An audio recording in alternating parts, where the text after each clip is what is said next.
ওলি আল্লাহর শব্দের অর্থ হলো আল্লাহময়। ওলি আল্লাহর শব্দের অর্থ হলো আল্লাহময়। যারা আল্লাহময় হয়ে গেছে তাদের প্রশংসা করে শেষ করা যাবে না।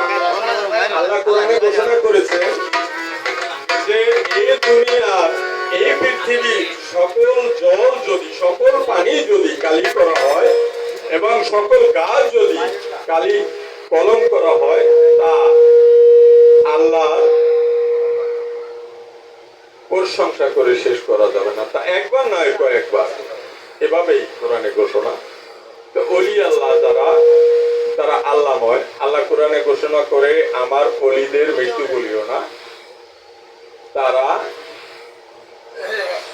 তারা অমর, তারা জীবিত, তারা রিজিক প্রাপ্ত।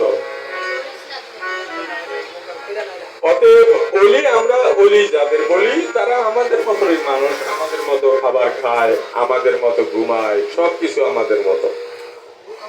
তো উনি আমাদের থেকে একটু আলাদা। সেটা হলো উনি সম্যক সাধনা করতে করতে এক সময় উনি আল্লাহময় হয়েছেন।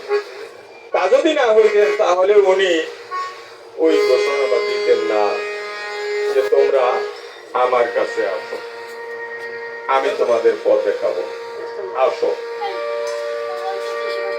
যাই হোক,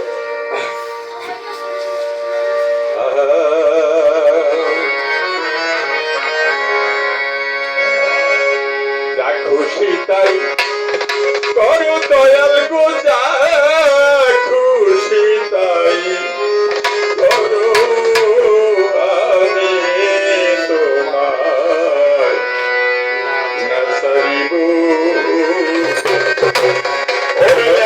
বাবা আমি তোমায় না ছাড়িব। যা খুশি তাই করো দয়াল গো, যা খুশি তাই করো,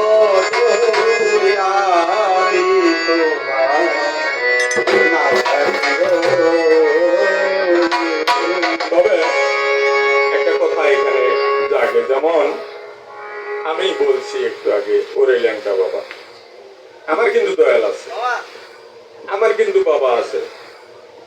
আমার বাবা হযরতে শাহ সুফি ওয়াজেদ, যাকে আমি শ্রদ্ধা করি, যার চরণের সবকিছু সুফি